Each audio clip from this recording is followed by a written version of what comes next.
perbezaan qiraat yang ada disiplin ilmu yang tidak mengubah konten asas isi kandung Al-Quran itu sendiri. Okey. Saya harap ini jelas tentang perbezaan qiraat, dan perbezaan qiraat yang ada ini perkara yang asal kita fahami bahawa disiplin qiraat ini jelas dan diberikan oleh Rasulullah sallallahu alaihi wasallam. Sebab itulah saya akui bila orang tanya, kenapa Quran ada percanggahan? Ya, memang ada percanggahan. Percanggahan yang pertama dari sudut hukum kerana nasih dan mansukh. Percanggahan yang kedua kerana qiraat yang perlu anda fahami, qiraat, perbezaan qiraat yang tidak mengubah makna. Yang kedua, perbezaan qiraat yang boleh mengubah makna. Jadi tiga bentuk percanggahan ini yang perlu difahami dalam kita melihat beberapa percanggahan di dalam Al-Quran. Sebab itulah tuan-tuan sekalian, tuan-tuan boleh ambil lah semua Quran yang ditulis ikut warsh, di mana sahaja berada, ia tetap sama, tidak berbeza. Semua Quran yang ditulis ikut hafs, sama, tidak ada beza. Ya? Dan ini adalah janji Allah SWT, inna nahnu nazzalna dzikra wa inna lahu lahafizun. Kamilah yang menurunkan Al-Quran dan kamilah yang menjaga keaslian Al-Quran. Al-Quran tetap terjaga sampai sekarang keasliannya, dan perbezaan yang ada adalah perbezaan qiraat. Sekarang kita bandingkan dengan Bible.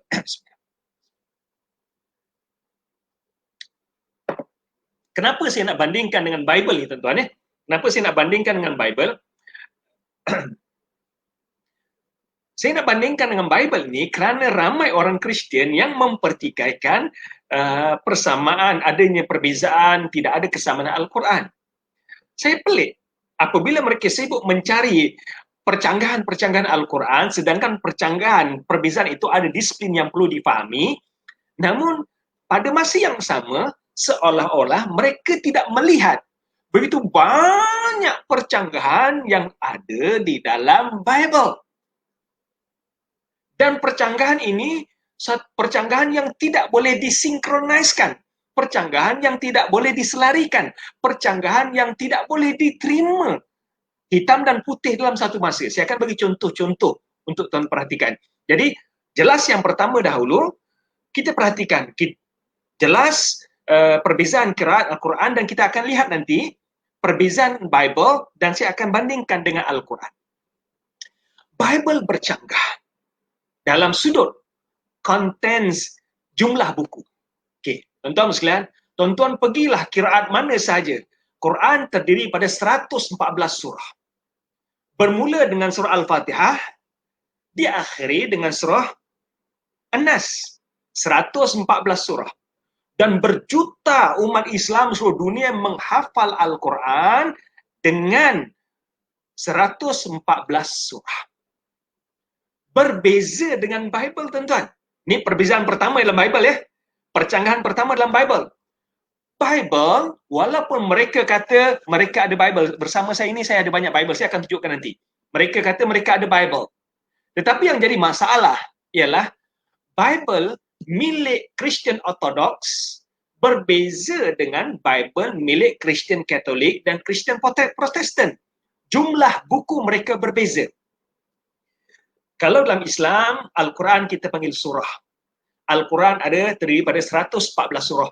Di mana saja tuan-tuan pergi, sama ada ikut mazhab Syafi'i ke mazhab Hanafi, Maliki dan sebagainya, semua berpegang pada Quran yang sama dengan 114 surah. Tetapi kalau tuan-tuan lihat, Bible milik Ortodoks contohnya, ada 80 buku. Manakala Katolik ada 73 buku. Protestan pula ada 66 buku. Kesemua mereka meyakini New Testament ada 27 buku. Tetapi mereka berbeza tentang Old Testament. Bagi Kristian Katolik, Kristian Orthodox menyatakan bahawa Old Testament terdiri pada 53 buku. Jadi total 80. 27 campur 53, totalnya 80. Katolik pula meyakini bahawa Old Testament terdiri pada 46 buku. Oleh itu jumlah buku ada 73.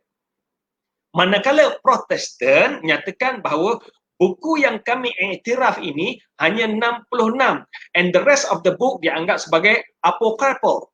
Ya, buku apocryphal, buku yang tidak diterima oleh orang Protestan. Sebab itulah saya selalu terima video-video daripada orang Kristian bahawa para murtadin yang murtad ni kerana jumpa Jesus. Jesus datang pada mereka, bawa agama Kristian, ajak mereka masuk agama Kristian. Dan saya bagi tahu kepada kawan-kawan ni, wahai kawanku, sekiranya kamu jumpa lagi Jesus, tolong tanya pada Jesus. Orang Kristian ni dia nak pegang pada Bible yang mana? Sebab Protestan hanya percaya pada 66 buku. Yang 14 buku yang lain tidak diterima. Katolik pula berpegang pada 73 buku. Manakala 7 buku yang lain yang dipegang oleh Ortodoks tidak diterima. Manakala Ortodoks pula percaya 80 buku inilah buku yang autentik. Jadi tolong tanya pada Jesus, kalau kamu jumpa Jesus lagi, Bible yang mana satu yang betul ini? Bible Ortodoks ke? Ataupun Katolik ataupun Protestan. Ini percanggahan pertama dalam Bible yang tidak ada dalam Al-Quran, tuan-tuan ya. Yang tidak ada dalam Al-Quran. Di mana saja tuan-tuan pergi, di mana saja tuan-tuan berada, Quran terdiri pada 114 surah, ya. Bermula pada surah Fatihah hinggalah surah An-Nas. Berbeza dengan buku dalam Bible. Ini perbezaan yang pertama. Jadi, wahai orang Kristian, anda yang duk mempertikaikan Al-Quran, cuba lihat kitab anda sendiri. Bagaimana boleh ada buku yang betul dan buku yang tak betul ini? Ya, okey. Yang kedua, perbezaan daripada versi yang berbeza-beza. Perbezaan versi berbeza-beza. Saya tunjukkan kepada anda, bersama saya ini, saya ada 6 Bible yang saya bawa bersama saya. Ini di International Guardians. Saya ambil seperti selalu saya lah, Channel Guardian. Yang ini Good News Translation. Yang ini King James Version. Saya ada lagi dalam bahasa Inggeris 2 lagi yang lain. Dan yang ini, yang ke-6, Alkitab dalam bahasa Indonesia. Dan Alkitab pun ada terjemahan lama, terjemahan baharu. Uniknya tuan-tuan, tuan-tuan buka lah. Ambil contoh di antara King James Version dengan Good News Bible. Good News Bible. Tidak ada satu ayat yang sama dalam kedua-dua Bible ini. Tuan-tuan pergilah ke mana sahaja. Al-Quran yang dicetak di Mekah dengan Al-Quran yang dicetak di Malaysia. Surah Al-Baqarah tetap sama. Di sini, tuan-tuan buka John, ayat yang pertama. King James Version kata lain, ayatnya tak sama ya. Saya sebut tentang kandungan mungkin sama, tetapi struktur ayat tidak ada yang sama. Berbeza dengan Al-Quran, huruf demi huruf. Bahkan titik tetap sama, melainkan cara penulisan ikut kiraat yang berbeza. Ya, so Bible ni terlampau banyak versi-versi mereka, dan yang jadi masalah ialah setiap Bible berbeza antara satu sama lain. Yang ini jadi masalah di ayat yang tak sama. Jadi kalau ada orang berkata kepada saya, he claim that I memorize the Holy Bible, I still can argue. Versi yang mana satu yang kamu hafal? Versi yang mana satu yang kamu hafal? Berbeza dengan Al-Quran, tuan-tuan ya.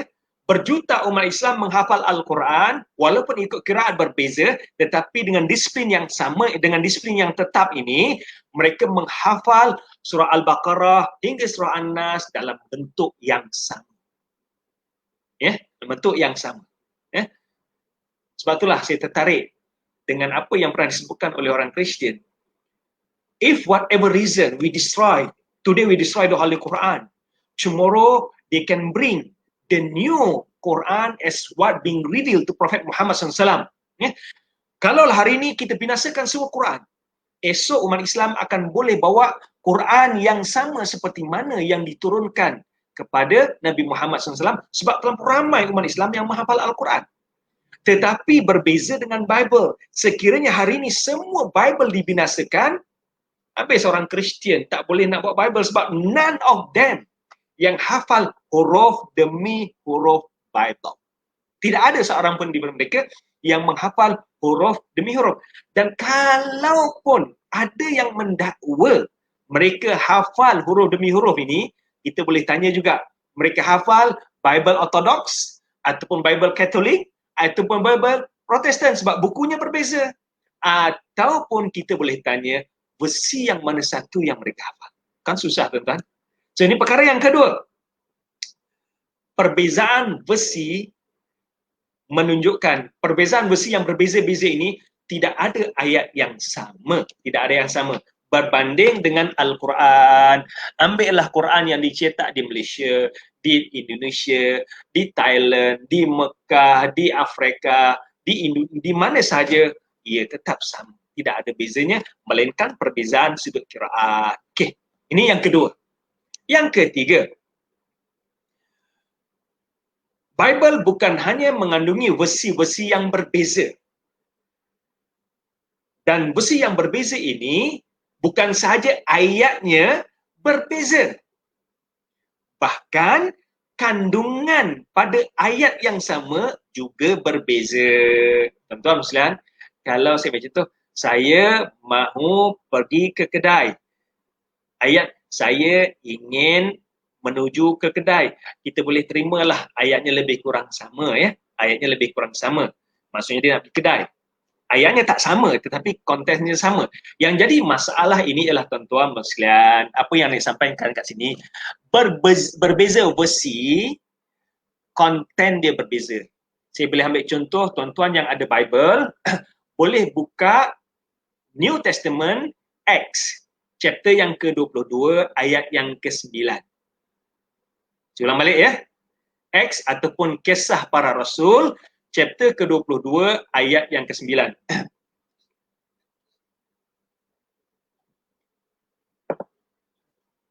Kita bezakan, bandingkan di antara King James Version dengan New American Bible serta New International Version. Okey.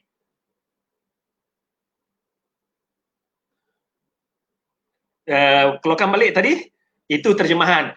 Saya tahu, itu biasa yang disebutkan, itu adalah terjemahan cetakan. Yang saya nak sebutkan, bukan hanya ayat berbeza. Tuan-tuan perhatikan, siapa yang ada Quran, siapa yang ada Bible, sila rujuk Acts chapter 22 ayat 9. Bukan hanya ayat berbeza, konten berbeza. Tolong buka Acts chapter 22 ayat 9. Saya bacakan untuk anda ya, saya bacakan untuk anda supaya anda nampak konten berbeza, bukan hanya ayat berbeza. Sebab tu saya sebutkan tadi, saya mau pergi ke kedai dengan saya menuju ke kedai, itu kita boleh terima. Kita lihat dalam King James Version, konten berbeza. And kisah conversion ataupun Paul yang mendakwa menerima wahyu daripada Jesus. And they that were with me saw indeed the light and were afraid, but they heard not the voice of him that spoke to me. Perhatikan kat sini. And they that were with me, sahabat-sahabat aku yang bersama dengan aku, saw indeed the light, mereka nampak cahaya yang datang dari langit, and were afraid, put in your mind, perkataan and were afraid, mereka ketakutan, but they heard not the voice, mereka tak mendengar suara of him that spoke to me, tidak mendengar suara yang bercakap dengan aku. King James Version dengan New American Bible hampir sama. Anda perhatikan dalam New International Version, perhatikan ya, my companion saw the light, but they did not understand the voice of him who was speaking to me. Ada dua masalah kat sini.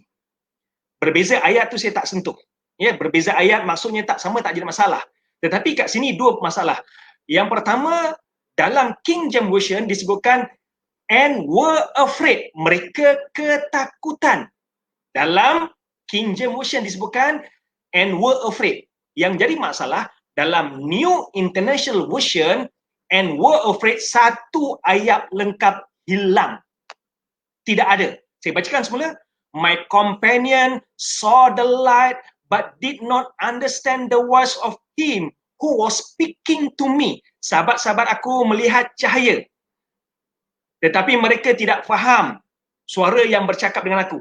Jadi perkataan and were afraid seperti mana yang ada dalam King James Version hilang, tidak ada dalam New International Version. Ada dua kemungkinan kat sini. Yang pertama, ayat "and were afraid" memang wujud, tetapi dibuang dalam New International Version. Ataupun ayat ni memang tidak ada, tetapi ditambah dalam King James Version. Mana satu yang betul? Siapa yang, kalau benda ni ada, siapa yang bertanggungjawab membuang ayat ni "and were afraid"? Sekiranya benda ini tidak ada, siapa yang bertanggungjawab menambah "and were afraid" dalam King James Version? That's number one. Number two, dalam King James Version disebutkan, "But they heard not the voice of him that spoke to me." Mereka tidak mendengar suara yang bercakap dengan aku. Tetapi dalam New International Version disebutkan, "But they did not understand the voice." Tidak faham dengan tak dengar berbeza, tuan-tuan. Tak dengar langsung, suara ni tak masuk dalam telinga, sama ada dia pekak ataupun suara itu tidak kedengaran. Tetapi tidak faham, suara tu masuk dalam telinga, tapi mungkin suara tu terlampau perlahan sehingga dia tidak faham. Ataupun dia cakap bahasa asing. Kalau tuan-tuan cakap bahasa asing yang saya tak faham, contohnya cakap Hebrew saya tak faham, saya tak boleh nak faham. Tapi kalau tuan-tuan cakap bahasa Inggeris saya faham, tuan-tuan cakap bahasa Melayu saya faham, tuan-tuan cakap bahasa Arab saya faham. Tetapi kat sini dalam King James Version disebutkan, but perhatikan kat sini, "but they heard not the voice." Mereka tak dengar suara. Manakala dalam New International Version, "but they did not understand." Did not understand dengan tidak dengar jauh beza, tuan-tuan. Jadi ini contoh yang kedua. Yang ketiga, berlainan versi, konten berbeza. Nampak tak? Berlainan versi, konten berbeza. Saya tak dapat nak berikan contoh banyak sebab masa pendek. Cukup bagi anda saya bagi contoh ini. Poin yang ketiga, berlainan versi, konten berbeza. So, sama ada orang yang bersama dengan Paul mendengar suara ataupun tak faham suara. Jauh berbeza. Tak faham dengan tak mendengar. Yang kedua, perkataan "and were afraid." Mereka ketakutan. Bagaimana boleh hilang dalam New American Bible dan juga New International Version? Siapa yang bertanggungjawab mengubah perkara ini? Okey, siapa yang mengubah perkara ini? Okey, Assalamualaikum Ustaz. Mungkin boleh berikan rujukan buku dan pengarang untuk kajian mengenai Al-Qiraat. InsyaAllah saya akan tunjukkan nanti. Saya akan beritahu buku-buku ini. Okey. Baik. So ini poin yang ketiga. Poin yang keempat, percanggahan ayat walaupun versi yang sama. Tadi versi yang berbeza, ayat yang sama tetapi bercanggah. Ya. Percanggahan antara ayat walaupun dalam versi yang sama. Percanggahan ayat dalam versi yang sama. Versi yang sama, ambil contoh, kita ambil King James Version. King James Version, tetapi dalam ayat yang lain dia cakap lain, dalam ayat yang lain dia cakap lain. Saya banyak ambil contoh peristiwa conversion Paul. Ya, banyak percanggahan di sini. Paul mendakwa setelah peristiwa conversion ini berlaku ialah seperti mana yang didakwa oleh orang Kristian selepas Jesus mati di tiang salib. Paul berusaha untuk menjejaki pengikut Jesus yang melarikan diri ke Damsyik, ke Syria. Dan Paul sebagai ahli Sanhedrin ni ahli majlis tertinggi orang Yahudi, terdiri pada 73 orang. Paul one of the member of Sanhedrin. It means that Paul was somebody. Paul bukan orang sembarangan. Ahli majlis tertinggi agama Yahudi. Daripada 73 orang, Paul salah seorang daripada ahli majlis Sanhedrin. Dan Paul mendapat keizinan pada imam besar untuk menjejaki pengikut Jesus yang melarikan diri ke Damsyik. Dalam perjalanan ke Damsyik, dia mendakwa menerima datang cahaya pada langit. Dan itulah peristiwa conversionnya. Anda perhatikan, dalam King James Version contohnya, kita lihat ya. Anda boleh rujuk, kes Paul ini disebutkan dalam 3 tempat yang berbeza. Ya, kes Paul disebutkan dalam 3 tempat yang berbeza. Paul, conversion Paul ini ada dalam 3 tempat berbeza. Dalam Acts chapter yang ke-9 ayat yang ke-7, Acts chapter yang ke-22 ya, ayat yang ke-9 dan Acts chapter 26 ayat yang ke-16. Kita lihat, saya ambil 2 contoh kat sini. Percanggahan yang berbeza. Okey, dalam Acts chapter 9 ayat 7. Perhatikan kat sini. The men who were traveling with Saul had stopped, not saying a word. They heard the voice but could not see anyone. Could not see anyone. Okey. Dalam Acts chapter yang ke-22 ayat 9 berbunyi, the man with me saw the light but did not hear the voice of the one who was speaking to me. Perhatikan kat sini, dalam Acts chapter yang ke-9, ayat yang ke-7 disebutkan, they heard the voice. They heard the voice. Tetapi dalam Acts chapter yang ke-9 disebutkan, but did not hear the voice. In the one hand, disebutkan mereka dengar suara. On the other hand, disebutkan mereka tak dengar suara. Mana satu yang betul ini? Dengar suara ataupun tak dengar suara? Dengar suara ataupun tak dengar suara? Nampak tak jelas perbezaan ini? Okey. Saya akan ulas lebih detail contoh-contoh yang ada untuk anda lihat. Ini percanggahan pertama, percanggahan ayat. Walaupun dalam versi yang sama, tetapi ayat 1 dengan ayat 1 bercanggah, tuan-tuan. Antara hitam dan putih tidak boleh digabungkan. Antara dengar dengan tak dengar, anda tak boleh nak gabungkan. Bagaimana dalam satu cerita yang lain menyatakan, kawan-kawan yang bersama dengan Paul dengar. Dalam chapter yang ke-22, menyatakan bahawa kawan-kawan yang bersama dengan Paul tak dengar. Dengan ini, cerita conversion Paul boleh diragui. Mana satu yang betul? Mana satu yang betul? Sama ada mereka dengar ataupun mereka tidak dengar. Dan tak mungkin kedua-duanya betul. Hitam dan putih tidak boleh bersatu. Tak dengar dengan mendengar tidak boleh bersatu. Saya ambil contoh yang kedua. Percanggahan yang kedua. Banyak sebenarnya percanggahan, tuan-tuan, antara orang yang bersama dengan Paul jatuh ke tanah ataupun tidak jatuh ke tanah, berdiri ataupun jatuh ke tanah, itu antara percanggahan. Saya ambil contoh yang kedua lah.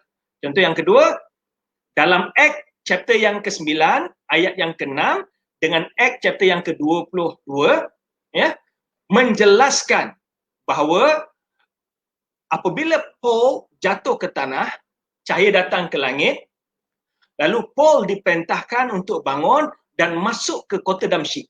Di sanalah ada seorang yang bernama Ananias akan bagi tahu pada Paul apa yang perlu dia lakukan. Ini dalam Acts chapter yang ke-9 dan Acts chapter yang ke-22. Tapi masalahnya dalam Acts chapter yang ke-26, Jesus memerintahkan Paul untuk bangkit serta-merta dan bagi tahu apa yang perlu dilakukan. Nampak tak percanggahan kat sini?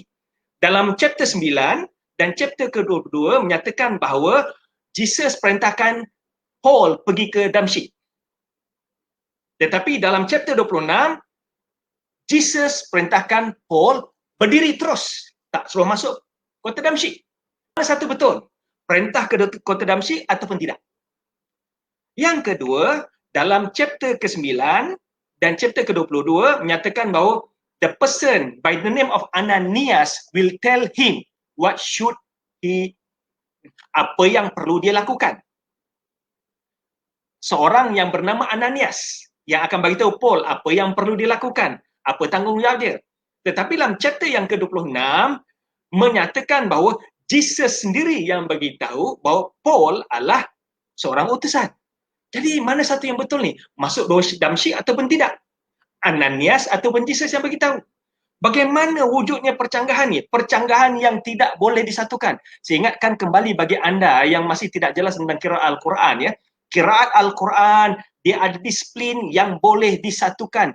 Tidak ada percanggahan yang bertentangan. Qiraat yang diterima. Tetapi di sini bagaimana? In the one hand, nyatakan bahawa Ananias yang beritahu Paul. In the other hand, nyatakan bahawa Jesus sendiri yang beritahu Paul tentang pelantikan ini. Mana satu yang betul? Ananias ataupun Jesus? Dalam sudut yang lain nyatakan bahawa masuk kota Damsyik baru dia tahu apa yang perlu dilakukan. Tapi dalam chapter yang ke-26 nyatakan bahawa serta merta Jesus bagi tahu tanggungjawab Paul apa dia. Subhanallah. Bagaimana percanggahan ini berlaku? Ya. Ini contoh. Satu lagi contoh yang cukup besar tuan-tuan ya, tentang pensaliban Jesus. Tentang pensaliban Jesus, tuan-tuan boleh rujuk dalam YouTube saya ada banyak jelaskan tentang conversion Paul, pensaliban Jesus, percanggahan-percanggahan, saya jelaskan detail dalam YouTube saya, tuan-tuan boleh rujuk #Dr. Zaifuddin, ya. Tuan-tuan boleh buka, ada lebih pada 200 video yang telah saya upload tentang perbandingan agama dan juga mukjizat saintifik Al-Quran, kes Melayu murtad, sebahagiannya membicarakan tentang pensaliban Jesus, tentang conversion Paul, percanggahan-percanggahan ayat ini. Tuan-tuan boleh rujuk, tekan #Dr. Zaifuddin, DrZaifuddin. Ada video-video tersebut. Tuan-tuan boleh rujuk kalau nak dapatkan pendetailan tentang percanggahan ini. Saya ambil contoh yang ketiga ini, percanggahan tentang pensaliban Jesus. Pensaliban Jesus ini banyak percanggahannya. Percanggahan yang pertama, siapa yang membawa yang palang salib Jesus? Ya. Apakah pakaian yang dipakai pada Jesus? Sama ada yang bawa palang salib Jesus ataupun Simon. Pakaian yang dipakai pada Jesus sama ada purple ataupun scarlet. Kemudian apakah bahan yang diberikan pada minuman Jesus, sama ada mur ataupun hempedu. Yang keempat, apakah tindakan Jesus? Sama ada dia tolak, dia rasa kemudian dia tolak, kemudian dia minum. Semua ni ada dalam Bible. Cuma saya ambil contoh ini, saya bawa contoh jam berapa Jesus disalib. Jam berapakah Jesus disalib? Ada seorang Melayu murtad menyatakan bahawa umat Islam sembahyang zuhur, luhur itu kerana waktu Jesus disalib waktu luhur. Tuan-tuan sekalian, tuan-tuan rujuk dalam John chapter yang ke-19 ayat 14. Ya, ayat 14. John chapter 19 ayat 14. It was the day of preparation of the Passover. It was about noon. About noon diterjemahkan dalam Alkitab. Dalam Alkitab, tuan-tuan boleh buka Alkitab ini. Alkitab terjemahkan 12 tengah hari. Jadi John chapter yang ke-19 ayat yang ke-14 menyatakan Jesus was crucified about noon, jam 12 tengah hari. Yang jadi masalah, dalam Mark pula dijelaskan bahawa it was 9 in the morning when they crucified him. It was 9 in the morning. Perhatikan kat sini perkataan in the morning diterangkan jelas-jelas kali ya. It was 9 in the morning when they crucified him. It was 9 in the morning when they crucified him. Jam 9 pagi ketika mana mereka mensalib Jesus. Masalah timbul kat sini. Tidak boleh disatukan. Jesus disalib pukul 12 tengah hari ataupun pukul 9 pagi. Pagi dengan tengah hari berbeza, tuan-tuan. Bagaimana ada percanggahan ini? Ini percanggahan yang tidak boleh disatukan yang ada dalam Bible. Sebab itulah kawan-kawan kita yang beragama Kristian yang sibuk mencari percanggahan yang ada dalam Quran, yang anda tidak dapat percanggahan ini, melainkan ada disiplin yang saya sebutkan tadi. Tetapi dalam Bible terlampau banyak percanggahan ini. Kenapa kamu tidak perhatikan? Kenapa kamu tidak perhatikan? Okey. Poin yang kelima. Tadi ada yang sebutkan bawah tadi tentang ini adalah perbezaan terjemahan. Yang jadi masalah, kadang-kala perbezaan terjemahan memberikan perbezaan maksud. Perbezaan terjemahan memberikan perbezaan maksud. Okey, saya akan jelaskan ni lebih detail. Oh, dah pukul 9 suku. Boleh saya teruskan ya? Ikut waktu ambil pukul 10. Saya teruskan sikit lah sebab benda ni penting untuk saya jelaskan supaya dapat gambaran. Perbezaan terjemahan memberikan perbezaan maksud. Bahkan terjemahan lama dengan terjemahan baru. Saya ambil contoh. Alkitab, terjemahan lama dengan Alkitab, terjemahan baru. Berbeza. Kalau tadi ada sahabat kita yang bagi tahu, saya tak pasti sama ada Muslim atau tidak, beliau menyatakan bahawa perbezaan ayat itu kerana terjemahan. No, it's not only translation, but the content antara terjemahan lama dengan terjemahan baru berbeza. Saya ambil contoh ya. Tuan-tuan boleh rujuk tentang pengharaman babi. Pengharaman daging babi termaktub dalam Leviticus chapter yang ke-11 ayat 17 dan Deuteronomy chapter 14 ayat yang ke-3 hingga ayat yang ke-8. Ayat ni cukup terang. Do not eat pigs. They must be considered unclean. Jangan kamu makan babi sebab ia adalah najis. Diterjemahkan dalam terjemahan lama, demikian juga babi. Ya, tidak boleh dimakan, ada binatang yang tak boleh makan, demikian juga babi kerana ada ciri-cirinya lah ada. So nak gambarkan bahawa terjemahan lama disebutkan demikian juga babi. Jadi babi tidak boleh dimakan, babi di antara senarai binatang yang tidak boleh dimakan. Yang jadi masalah ialah Bible terjemahan baru. Bible terjemahan baru disebutkan demikian juga babi hutan. Kenapa ditambah dalam terjemahan baru ini babi hutan? Kalau orang yang membaca Bible, Alkitab terjemahan baru, tanpa membaca teks bahasa Inggeris ataupun teks dalam bahasa Greek, ataupun teks dalam bahasa yang lain, hanya membaca Bible terjemahan baru, demikian juga babi hutan. Ini maksudnya apa? Babi peliharaan boleh dimakan. Dan yang diharamkan ialah babi hutan. Ini adalah di antara usaha-usaha yang dilakukan untuk menghalalkan babi. Yang diharamkan ialah babi hutan. Siapakah yang bertanggungjawab menambah perkataan babi, perkataan hutan menjadi babi hutan dalam terjemahan baru ini? Dalam terjemahan lama tidak ada. Anda boleh rujuk dalam Alkitab terjemahan lama dengan Alkitab terjemahan baru. Ini satu yang totally contradict. Apakah tambahan babi hutan ini semata-mata untuk menghalalkan daging babi peliharaan? Dan kalau anda rujuk dalam teks bahasa Greek tidak disebutkan perbezaan di antara babi hutan dan babi peliharaan. So, perbezaan terjemahan teks baru dan teks lama memberikan maksud yang berbeza. Contoh yang kedua. Perbezaan terjemahan menyebabkan perbezaan akidah. Baru-baru ni ada orang Kristian mencabar saya. Brother, if I could prove that Jesus himself claimed that he is God, anda sanggup tak nak murtad, masuk Kristian?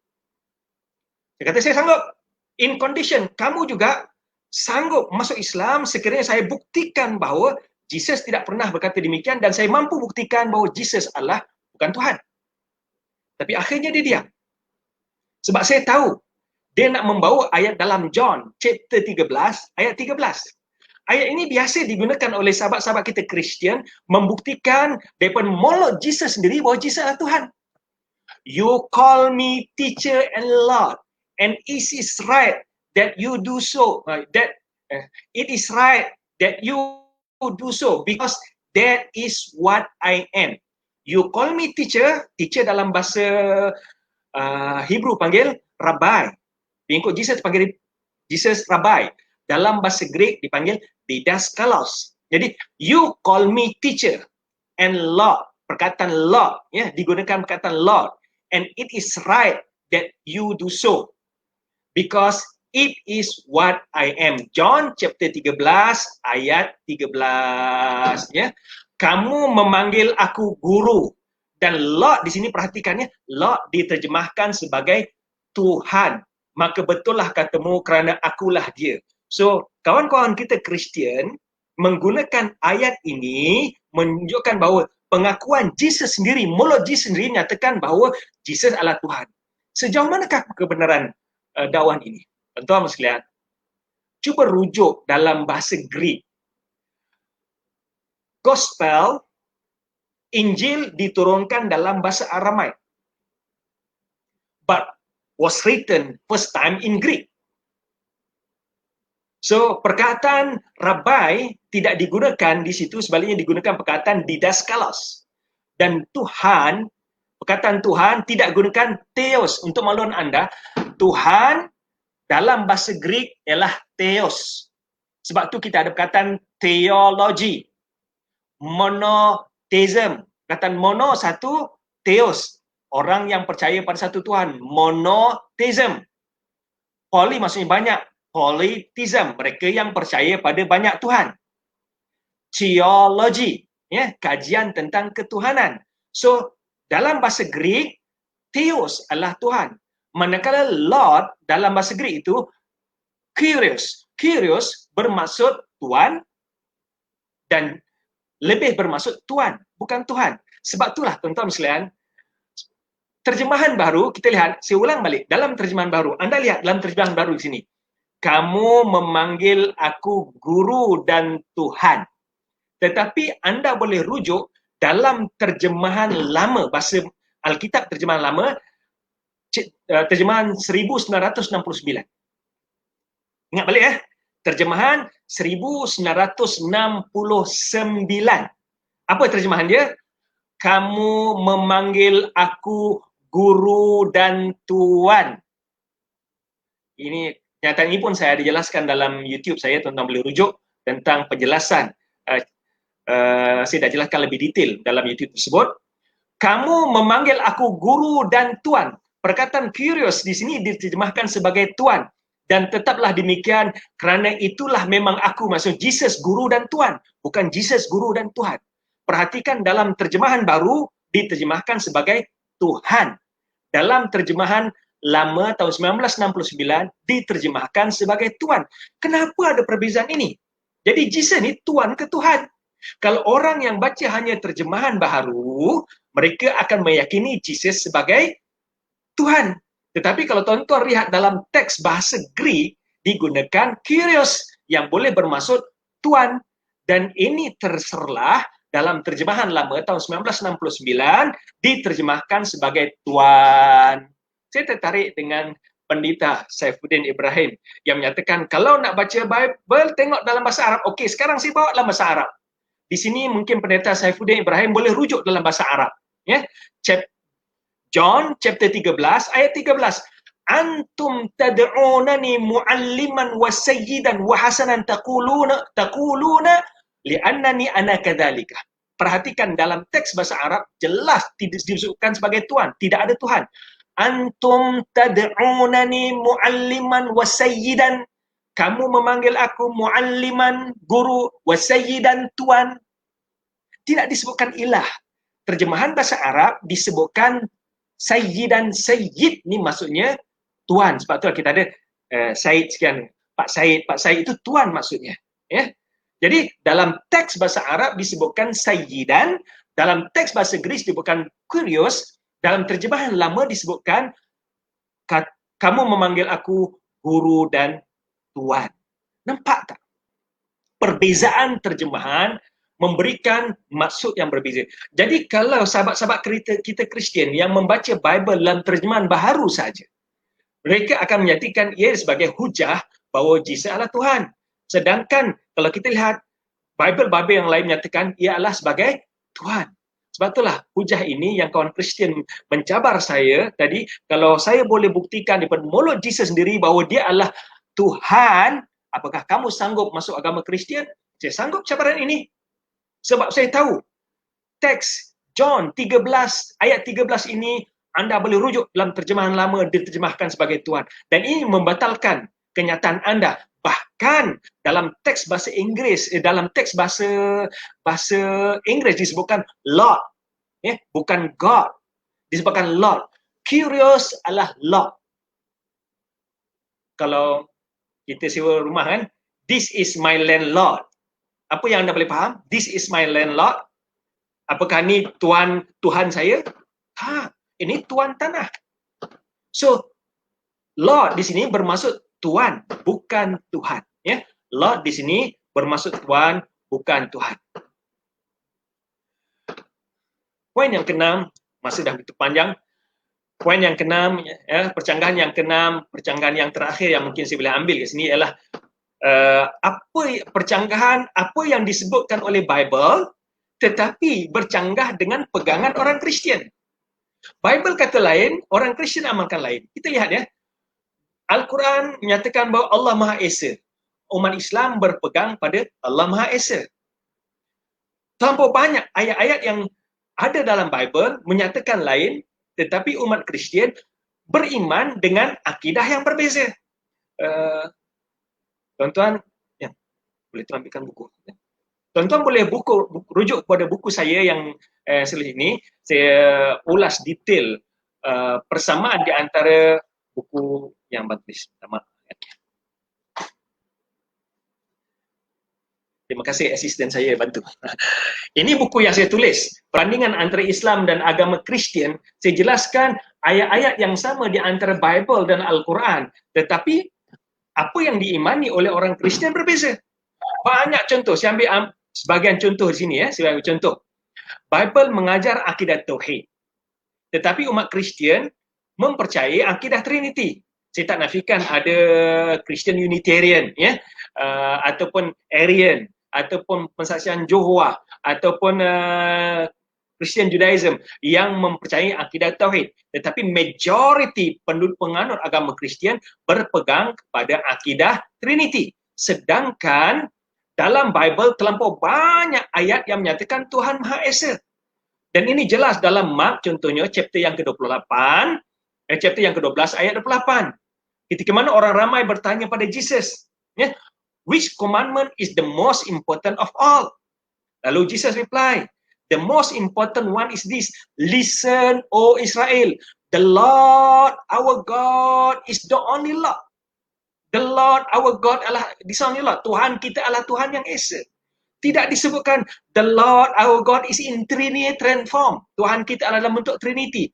Even Michael Cervantes menyatakan bahawa I have read the Bible from cover to cover, but I never find the word Trinity in the Holy Bible. Tuan-tuan boleh rujuk thesis PhD saya. Thesis PhD saya adalah tentang gerakan Unitarian, akidah Unitarian dan akidah Trinity. Ya. Saya bincangkan detail di situ perbezaan gerakan Unitarian, bagaimana ia timbul, bagaimana Konsel Onisia terbentuk, dan apakah yang diputuskan oleh Konsel Onisia pada tahun 325 dan bagaimana akidah Trinity akhirnya menjadi akidah yang rasmi bagi penganut agama Kristian. Sedangkan terlampau banyak ayat-ayat dalam Bible, sudah jelas dalam YouTube, beberapa ayat-ayat dalam Bible yang menjelaskan bahawa Tuhan Maha Esa, bahkan Jesus sendiri mengakui kat sini bahawa the Lord our God is the only Lord. The Lord our God is the only Lord. Tuhan kita adalah Tuhan yang Esa. Kenapa Jesus tidak pernah menjelaskan kepada pengikutnya, the Lord our God is in Trinitarian form. Tuhan kita adalah dalam bentuk Trinity. Bahkan Michael Cervantes menyatakan bahawa I have read the Bible from cover to cover, but I never find the word Trinity in the Holy Bible. Aku dah baca Bible kulit ke kulit, dan aku tak pernah jumpa perkataan Trinity in the Holy Bible. Tuan-tuan sekalian, saya dah baca Bible berulang kali dan saya tak jumpa perkataan akidah Trinity jelas dijelaskan dalam Bible. Jesus sendiri tidak pernah mengajak, oh sembahlah Tuhan dalam bentuk Trinity. Tidak ada. Bagaimana perkara ini boleh timbul? Ya? Bagaimana perkara ini boleh timbul? Inilah perbalahan di antara Arius dan Athanasius yang akhirnya Konstantin membuat Konsel of Nicea pada tahun 325 Masihi, dan di bawah ketika itu bersama lebih daripada 70 gospel. Dalam konsel itu menyatakan hanya 4 gospel sahaja yang diterima, iaitu Mark, Matthew, Luke and John, dan di antara apa yang dipegang ialah Jesus is God. Dan bersitulah datangnya akidah Trinity. Ya, akidah Trinity. Namun demikian, ramai umat Kristian yang membaca Bible menyatakan bahawa Tuhan Maha Esa. Banyak ayat-ayat demikian. Ini contoh yang pertama. Saya tak dapat nak bagi detail. Mungkin bila kita bicarakan apakah Tuhan dalam agama Kristian tunggal ataupun Trinity. Kita boleh bincangkan detail kemudian. Yang kedua, Bible mengharamkan babi. Tapi umat Kristian memakan babi. Ayat tadi saya dah bacakan bahawa do not eat pigs. They must be considered unclean. Jangan kamu makan babi sebab ia najis. Penghujung ayat itu sebutkan jangan kamu sentuh badannya. Bangkainya pun tak boleh disentuh. Barang siapa yang menyentuh bangkainya, dia akan najis sampai ke petang. Bangkai babi pun tak boleh disentuh, apatah lagi makan. Tapi bagaimana orang Kristian makan babi? Oh, ada yang berkata pada saya, Brother, ini hanya untuk umat Israel. Kami tidak terikat dengan perkara ini sebab pun menyatakan semua halal. Ya? Namun demikian, Jesus datang untuk think not that I have come to abolish the law. Jangan kamu sangkakan aku datang untuk memasukkan kitab Taurat dan kitab-kitab para rasul. Not even in iota, not even an iota, tidak satu titik pun yang aku nafikan. Bahkan dalam Bible menjelaskan, it is easier for the heaven and earth, lebih baik berlakunya kiamat, musnah langit dan bumi ini daripada aku meninggalkan walaupun satu huruf ajaran Taurat. Ini berarti Jesus datang untuk melaksanakan kitab Taurat. Dan di antara ajaran kitab Taurat ialah pengharaman daging babi. Okey, ini perkara yang kedua. Apa yang diajar oleh Bible bercanggah dengan apa yang diamalkan oleh orang Kristian. Yang ketiga, Jesus mengaku dirinya sebagai rasul, tetapi orang Kristian menganggap Jesus sebagai Tuhan. Terlampau banyak ayat ini dalam ayat seperti ini dalam Bible. Saya pun dah bicarakan dalam YouTube perkara ini, tuan-tuan boleh rujuk satu persatu. Tapi saya ambil contoh. Saya ambil contoh sedikit saja apa yang disebutkan dalam Matthew, apa yang disebutkan dalam Mark, apa yang disebutkan dalam Gospel ini, pengakuan Jesus sendiri. Jesus kecewa lalu berkata, Prophet is respected everywhere. Seorang Nabi dihormati di mana-mana kecuali tempat asalnya sendiri dan di antara kaum keluarganya dan di rumahnya. Perkataan Prophet is respected everywhere. Para Rasul dihormati di mana-mana saja kecuali di tanah asalnya sendiri. Jesus bercakap tentang diri dia sendiri. Bahawa dirinya Rasul seperti mana Rasul-Rasul yang lain dihormati di tempat lain. Sebab itulah Jesus apabila pergi ke Galilea, orang Galilea menyambut Jesus. Tetapi di Jerusalem, Jesus tidak disambut. Bahkan di kalangan keluarganya tidak beriman, ada yang menolak Jesus. Sebab itu Jesus menyatakan, seorang Nabi dihormati di mana-mana kecuali di tempat asalnya sendiri. Ini berarti Jesus sendiri melalui lidah dia menyatakan bahawa Jesus adalah seorang Rasul. Mengapa orang Kristian menganggap bahawa Jesus adalah Tuhan? Banyak percanggahan-percanggahan ini, tuan-tuan boleh rujuk dalam buku saya ini, saya dah jelaskan detail persamaan antara ayat Quran dan ayat Bible, termasuklah khatan, kemudian sujud, dan perkataan rabbi dan sebagainya. Saya dah jelaskan di sini, tuan boleh rujuk dalam buku tersebut, dan ada juga saya ulas dalam YouTube. Jadi tuan-tuan sekalian, sebelum saya akhiri, saya ulang balik sepintas lalu percanggahan-percanggahan dalam Al-Quran tadi kerana kiraat yang ada disiplinnya, sedangkan dalam Bible terlampau banyak percanggahan. Yang pertama, percanggahan buku, jumlah buku yang berbeza antara Ortodok, Katolik dan Protestan. Yang kedua, perbezaan wesi, tidak ada satu ayat pun yang sama berbanding Al-Quran. Word by word, even titik sama. Yang ketiga, berlainan wesi yang berbeza tetapi ayatnya bercanggah walaupun pada ayat yang sama. Saya dah jelaskan tadi perkataan were afraid dengan tak dengar suara. Kemudian yang keempat, percanggahan antara ayat walaupun wesi yang sama tetapi satu ayat dengan ayat yang lain berbeza. Ini yang saya jelaskan tadi tentang sama ada dengar suara ataupun tidak dengar suara, sama ada orang bersama Paul jatuh ke tanah ataupun tidak, sama ada Paul diperintahkan masuk ke dalam kota Damsyik ataupun tidak, siapakah yang bagi tahu Paul tentang perutusan ini, jam berapakah Jesus disalib. Okey. Poin yang kelima, perbezaan di antara terjemahan baru dan terjemahan lama yang memberikan maksud yang berbeza. Yang keenam ialah tentang ayat dalam Bible banyak bercanggah dengan apa yang diimani oleh orang Kristian. Tuan-tuan sekalian, saya sebagai penutup dah dekat 39-35 ini. Sebagai penutup, saya nak ambil contoh yang disebutkan oleh kisah Dr. Gary Miller. Dr. Gary Miller seorang profesor di Toronto University, Canada, dan beliau dipertanggungjawabkan untuk mengajak umat Islam kepada agama Kristian. Beliau seorang mubalik, seorang profesor dalam bidang matematik, tapi beliau berkata, how could I invite them to Christianity and I don't know Holy Quran? Bagaimana aku nak ajak mereka pada agama Kristian dan aku tak tahu agama Islam, tak tahu tentang Al-Quran. Pada tahun 1977, he decided to learn the Holy Quran. Dia mengambil keputusan untuk membaca Al-Quran, mempelajari Al-Quran. Dan jiwa dia tersentap apabila dia membaca ayat ini dalam surah An-Nisa, ayat 82. Afala yatadabbaruna al-Quran walau kana min indi ghairillah lawajadu ikhtilafan katsira. Mengapakah mereka tidak mau untuk menghayati Al-Quran? Sekiranya Quran itu datang kepada manusia, nescaya mereka akan dapati percanggahan di sana sini. Dan Dr. Gary Miller cuba mencari percanggahan Al-Quran, percanggahan fakta. Bahkan dia cuba cari fakta-fakta yang baru dengan fakta-fakta saintifik baru ini dengan ayat Quran. Apakah ada percanggahan? Bahkan dia teruja.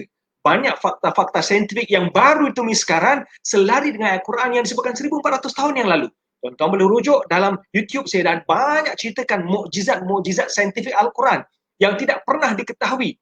Asal usul besi bermana, janin berada dalam berapa lapisan, matahari statik atau tidak statik, geosentrik dengan heliosentrik, ya, tentang apa yang ada antibiotiknya pada sayap lalat, demikian juga tanah liat dapat membunuh bakteria. Subhanallah. Dr. Gary Miller teruja bagaimana fakta-fakta ini wujud dalam Al-Quran. It is impossible that all these facts datang pada Nabi Muhammad. Dan akhirnya beliau menulis buku yang bertajuk The Amazing Quran, keajaiban Al-Quran. Selepas setahun dia mengkaji Al-Quran, dia memeluk agama Islam dengan meyakini bahawa tidak ada percanggahan Al-Quran, mustahil Quran ditulis oleh Nabi Muhammad sendiri dengan fakta-fakta saintifik yang ada ini. Dr. Alfred Kroner, walaupun diberitakan beliau meninggal sebagai orang Kristian, tetapi sebagai seorang yang jujur, melihatkan fakta-fakta tentang Big Bang Theory, ya, tentang kenyataan. Dr. Alfred Kroner beliau menyatakan bahawa all the scientific facts, fakta-fakta saintifik yang disebutkan dalam Al-Quran, it is impossible came from Prophet Muhammad, mustahil datang pada Nabi Muhammad SAW. It must became, dia pastinya datang from the one who created this universe. Pastinya dia datang dari Tuhan yang menciptakan alam ini. Jadi Al-Quran tidak ada percanggahan. Yang anda nampak percanggahan itu adalah perbezaan qiraat, yang ada disiplinnya, dan berbeza dengan Bible yang begitu banyak sangat percanggahan yang tidak boleh disatukan. Sebagai penutup tuan-tuan, saya ajak tuan-tuan menghayati dua ayat dalam Bible ini. Tolong buka kitab Wahyu ataupun Revelation chapter yang ke-22 ayat yang ke-18. Saya bacakan untuk penghayatan anda. Aku bersaksi kepada setiap orang yang mendengar perkataan-perkataan nubuat dari kitab ini. Jika seorang menambah sesuatu kepada perkataan ini, maka Allah akan menambah kepadanya malapetaka yang tertulis dalam kitab ini. Disebutkan jika seorang menambah sesuatu kepada perkataan-perkataan ini, maka Allah akan menambah kepadanya malapetaka yang tertulis dalam kitab ini. Jadi barang siapa yang bertanggungjawab menambah-nambah, datang malapetaka. Jadi perbezaan dalam Bible, tuan-tuan boleh buka buku ini, ya, Good News Bible. Dalam preface kat sini dijelaskan, dalam usaha kami, dalam preface kat sini secara jelas, terang dan nyata, dinyatakan bahawa dalam usaha kami untuk menterjemahkan Bible, ya, dalam usaha kami untuk menterjemahkan Bible, adanya penambahan, pengurangan dan perubahan. Bukankah ini termasuk jika seorang menambah sesuatu? Sebab secara terang dan nyata dalam Bible ini nyatakan ada penambahan, pengubahan dan pengurangan. Bahkan dalam Bible dalam Wahyu chapter yang ke-12 ayat 18 nyatakan jika seorang menambah sesuatu kepada perkataan-perkataan ini, maka Allah akan menambahkan padanya malapetaka yang tertulis dalam kitab ini. Ya. Ini bagi orang yang menambah. Dia berkata, they were afraid and were afraid. Apakah wujud ataupun tidak wujud? Kalau wujud, siapa yang menambah? Kalau tidak wujud, siapa yang menambah?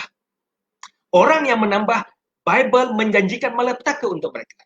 Kalau ia tidak wujud, dikurangkan, saya ajak anda baca kitab Wahyu juga, chapter yang ke-22, ayat berikutnya, ayat 19. Di mana ayat berikutnya menjelaskan, dan jikalau seorang mengurangkan sesuatu dari perkataan-perkataan dari kitab nubuat ini, maka Allah akan mengambil baginya dari pohon kehidupan dan dari kota kudus seperti yang tertulis dalam kitab ini. Kedua-dua ayat dalam Wahyu, chapter 22 ayat 18 dan ayat 19 ini mengutuk, menemplak mereka yang menambah dan mengurangkan ayat-ayat dan Bible.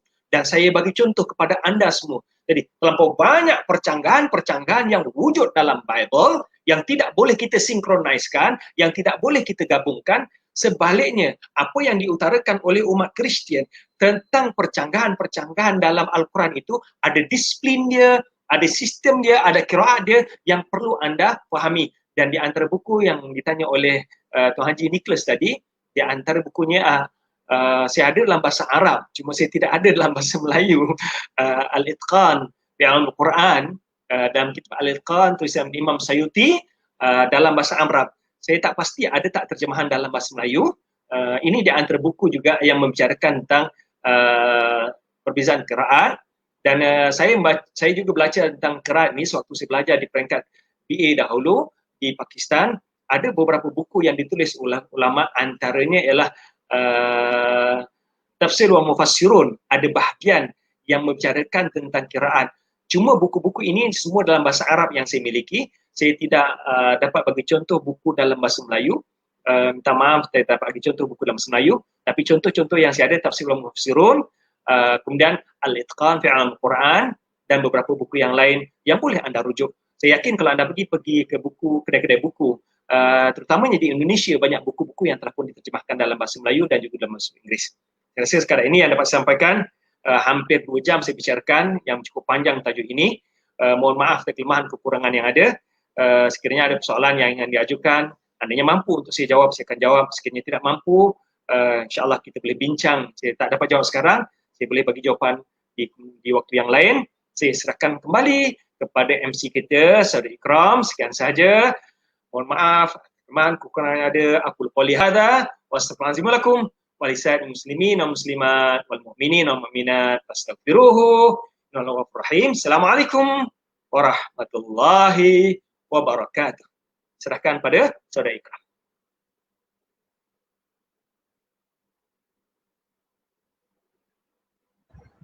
Alhamdulillah, terima kasih Dr. Saifuddin atas pencerahan ataupun perkongsian tadi. Sangat bermanfaat dan sangat penting untuk semua kita mengetahui perkara ini agar kita dapat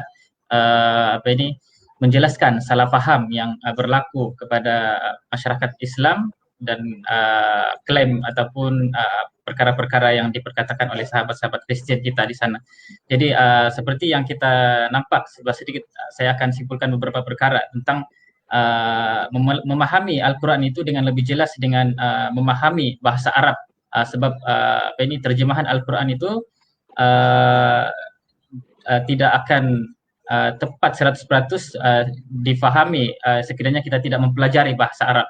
Jadi sebab itulah kalau kita tengok bahasa Al-Quran, terjemahan Al-Quran ini akan sentiasa terdapat di situ terjemahan daripada bahasa Arab, sebab bahasa Arab adalah bahasa asal penurunan Al-Quran itu sendiri. Jadi dan kalau kita tengok juga sebenarnya dalam surah Al-Baqarah ayat ke-23 yang jika kamu yang terjemahannya, jika kamu tetap dalam keraguan tentang Al-Quran yang kami mewahyukan kepada hamba kami Muhammad, maka buatlah lebih kurang semacam satu surah saja dan ajaklah penolong-penolong kamu selain dari Allah jika kamu orang-orang yang benar dalam keraguan. Jadi kalau kita tengok 1400 tahun yang lalu sudah pun berlalu, sehingga hari ini masih belum ada ayat Quran yang ayat-ayat yang boleh menandingi ayat Al-Quran itu. Jadi ada antara perkara penting juga yang dapat kita pelajari tadi adalah qiraat.